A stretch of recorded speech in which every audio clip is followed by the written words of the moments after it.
And so what I did was I started to design haircuts.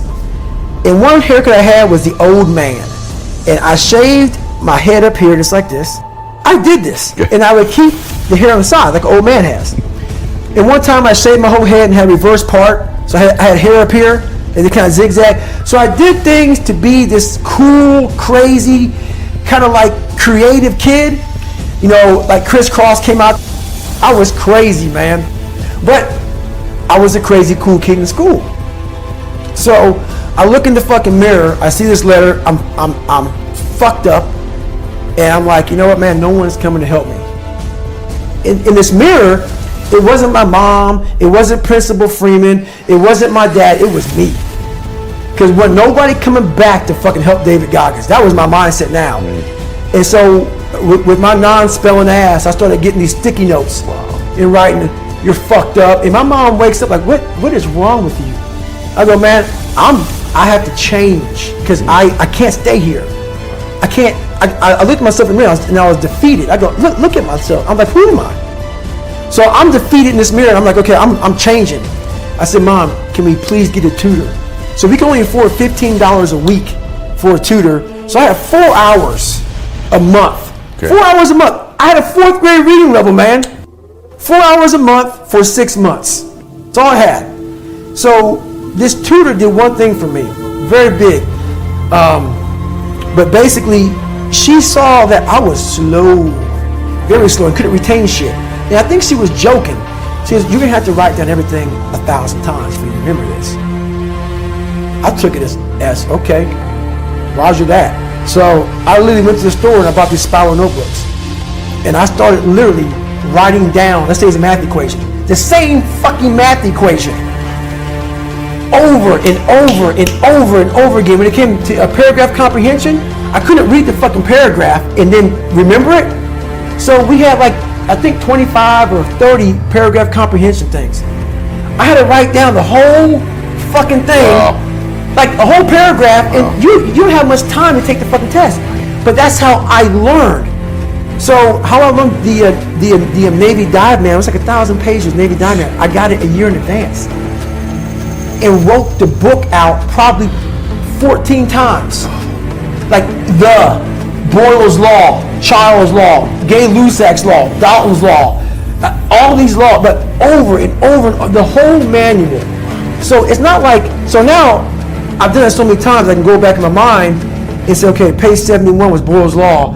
And I'm looking at it right now, and I remember writing it down so many times that it takes me and say, okay, I got it. And I can write it down almost verbatim so that's how I learned even to today. But the work ethic, people think I became this guy from running. No, I became this guy from fucking studying. I had to study for hours. What might take you an hour to learn, take me 2 days.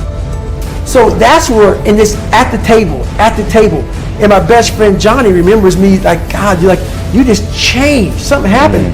I got obsessed. I gotta figure this out, man. I'm not going anywhere. I'm starting to lie. So when you have a messed up foundation, I started lying about everything. I wanted people to like me. I wanted to be accepted in some society of life, some social society. And I was like, man, this isn't the right way. I messed up here, I messed up here, I messed up everywhere. And so I realized the worst thing that happened to me is I lost myself. I never had myself. I never found myself. I had no self-esteem.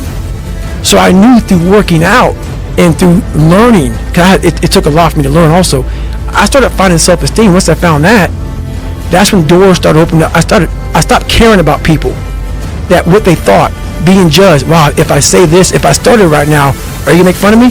I stopped caring about that. And that's when my life started really changing for me, slowly but surely. I say, my God, like, no, don't look at it like, I didn't care about losing weight. I didn't care about being the fastest person. I wasn't making the Olympics. I wasn't going to pros.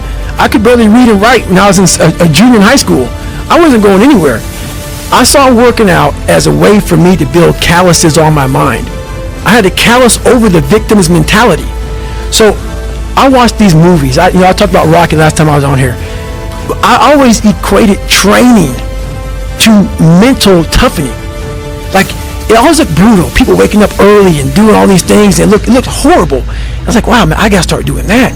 not to get better, bigger, and stronger, but that is what's going to build me. That looks uncomfortable. That looks brutal. And getting up early, I don't want to do that. Some of this long list of things I don't want to do. And through that, I found myself. I started, I'm like, you guys aren't doing this shit in high school. You guys aren't getting up at 5 o'clock in the morning, running over here in this golf course. So I started seeing myself very differently than the average human being. I was like, hold on a second. I have something they don't have. And that's when I started to develop these things through working out. It was this great, never-ending work ethic. And through work ethic, I developed self-esteem. It's through discipline, through self-discipline, through repetition, through tons of repetition of the same thing that you don't want to do. And that's the key thing. Through repetition of things you don't want to do, you develop mental, like an armor for your mind. You start to armor your mind, because your mind's like, okay, we suffer every day. That's what we do. We do stuff that sucks every day, and that's how I started coming up. I just started being very uncomfortable, and now it's like just a way of life. Look, dude, I believe that everybody has a gift. Every single human out there listening right now, you have a gift. The thing that you have working against you is you have all these other people now, right? 30 years ago, 20 years ago, we didn't have Instagram. We couldn't watch people and emulate them.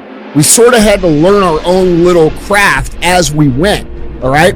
But now we get to see what everybody's doing. And our tendency as humans is to emulate the style or the personality or the way that someone speaks or the way they do their content and all these different things. But here's the thing that you don't understand, is that by doing this, you are actually keeping yourself from becoming great. Because the most that you could ever be when you do these things is a watered down, lesser version of what someone else is doing, all right? And how do you know that your own style and your own way of doing things that you would develop little by little by little if you would just take little risks, is it going to be greater than all of those things that you watch, okay? You cannot be great being a lesser version of what already exists. You can only be great when you execute against your own potential and do your own development. And that means getting up there and looking like a clown. And it means taking little bitty steps forward every single opportunity you get. No one comes out and is just great at business or great at athletics or great at science or great at speaking. It doesn't fucking happen, man. The first speech I ever gave, I remember it, dude. There were 6 fucking people there. All right? And I had a piece of paper, and I'm reading the notes, and I was shaking. I was freaking the fuck out. There's 6 people. 6! That's where I started, man. So, this isn't a gift. It only seems like a gift because I worked so hard and so long to develop it. And you guys have to do the same thing if you want to be great. If you want to be good and you want to be effective and you want to be, not great, you just want to be good, then yeah, dude, take someone else's style. Emulate everything they do. Clearly it might work. But if you want to be great, if you want to be one of the best that's ever fucking lived at what you do, you have to understand that it's about developing our own skills. It's about developing our own style. It's about developing our own swagger. It's about developing our own selves. And we don't do that when we constantly look at other people and admire them or look at them for an example or steal their shit like so popular out there these days. So if you want to be great, guys, you have to put in the work. You have to put in the talent. It's not that everybody doesn't have the potential. Everybody has the potential. It's just they're not developing it because there's too much distraction out that we didn't have 20 years ago. So when I'm coming up, dude, I don't have people to look at. We didn't have the internet. We didn't have social media. We didn't have all these things. We had books. And if I wanted to learn how to speak or learn how to do anything, guess what I had to do? I had to go fucking do it and suck in front of everybody. And we've lost that in society now. Everybody wants to be a lesser version of something else. And guys, I'm telling you, you can't win long term doing that. My whole life, I mean, I don't know if people believe in God or what. I don't care what you believe in. There's been this unrelenting voice in my head. We all have this voice. It's the right or wrong voice. And a lot of times that voice guides us into comfort. And my voice guided me into comfort a lot. But I have this other voice I heard my whole life. Say, hey, motherfucker, what are you doing? Nah, man, we gotta go over here. We gotta go over here to that rock pile over in the fucking corner where nobody's at. That's where victory's at.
Sau cơn mưa đêm em đã làm gì giờ, khói thuốc lăn lần nhì giờ. Anh chỉ muốn một đêm này không ngày ai humanity. Yeah, yeah, em muốn là cây mà summer.